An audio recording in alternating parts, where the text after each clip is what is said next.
Hey guys, this is your host Eric. Today we are going to watch sci-fi genre movie called Time Trap. Spoilers ahead. Turn on your subtitle. I greatly appreciate your support. Enjoy the video. Hello there. This film has a very unique concept about time, so make sure to watch it all the way through. Hopper, an archaeology professor, and his dog are introduced in the film.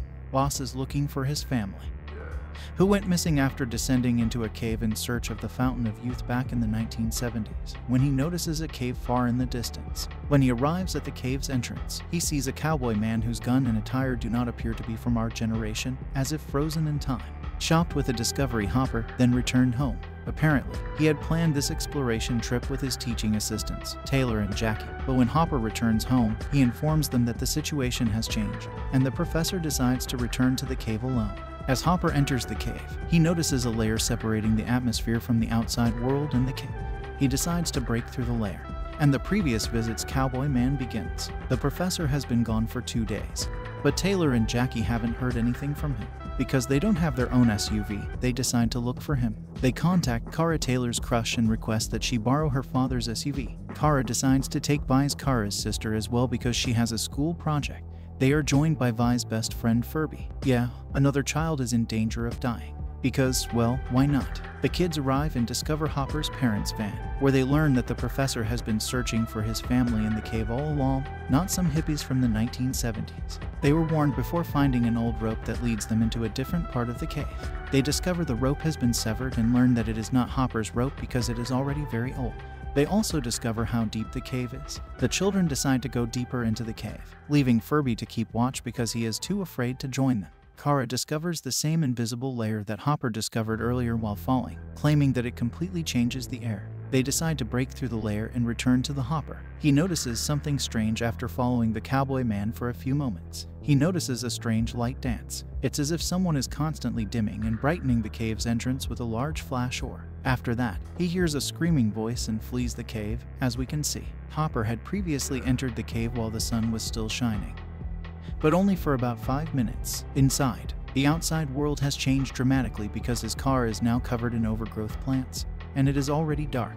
It appears that a few minutes in the cave are equivalent to decades outside.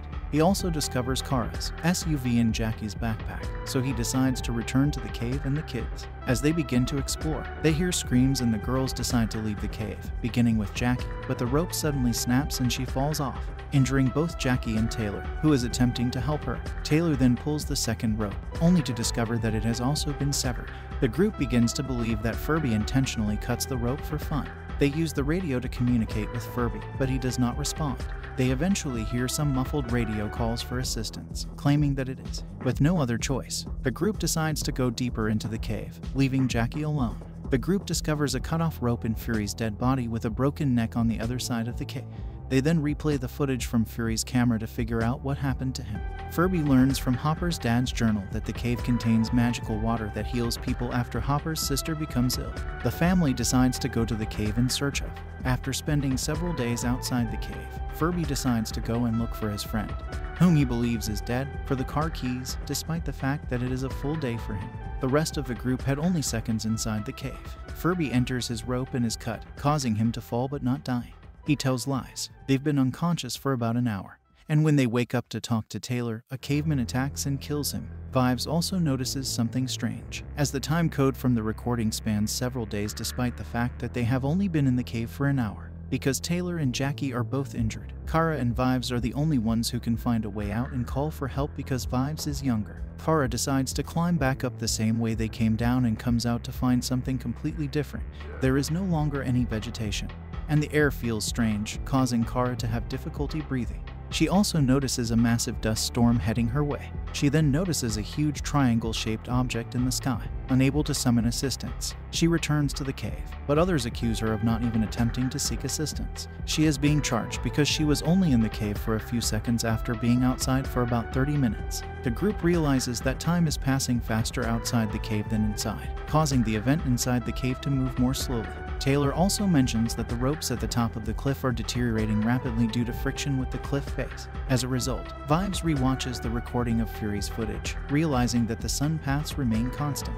She also reveals that the brightest summer is followed by the darkest winter, resulting in one cycle of seasons seen in only about 1 second, which means an entire year passes by in only a second, allowing us to calculate and discover that approximately 5,400 years have passed on Earth since they were in the cave.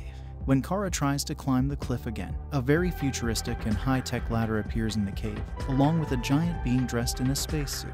A caveman appears out of nowhere and begins to attack the giant, but is subdued non-lethally. The group decides to flee to another section of the cave. They discover the bodies of the cowboy man and Hopper's parents. They are also met with 3 other cops. Taylor decides to fight the caveman, but is brutally killed. While the girls flee to the other side of the cave, Kara returns to find his dead body and weeps over him. The alien giant confronts her. Taylor's body is picked up by him and dragged to the pool of water. Taylor is miraculously resurrected by the water. The caveman returns and attacks the giant, knocking off his helmet and exposing him to the elements. Even though he is unable to breathe, he manages to capture everything. Before dying, he shows the group several media clips about their disappearance, implying that humans have begun to relocate to another planet in order to preserve humanity. At this point, the group realizes there is no turning back, and they must decide whether they must leave right away or live there indefinitely. However, Taylor eventually discovers a mortally injured Hopper in front of another thicker layer of wall, the long-missing sister of the Hopper, and frozen people from various eras fighting to seize the youth. Hopper explains that the entire cave is a system designed to protect the fountain, and each layer has a different speed, so time in the deeper layer is much slower than time in the previous layer. The group uses the water to treat the injured Jackie and the deceased Furby, but they are attacked by the last caveman. They decide to use the giant's high-tech ladder to climb outside because they have nowhere else to go. As they approach the cave's mouth, they notice that the entrance has been flooded. Kara tries to break through the layer, but is suddenly yanked by strange creatures, which later reveal themselves to be a more evolved human. A fully suited Kara returns to the cave moments later, followed by a high-tech rope to retrieve everyone from the cave, including Furby Hopper and Hopper's parents. Furby Hopper, his parents, and his sister are all brought back to life at the end of the film. They've boarded the larger spaceship and are on their way to the new Earth, or whatever they're calling it. We really appreciate you watching. If you enjoy this video, please give it a like. And don't forget to subscribe to the channel with the notification bell because it is really important for us. Thank you.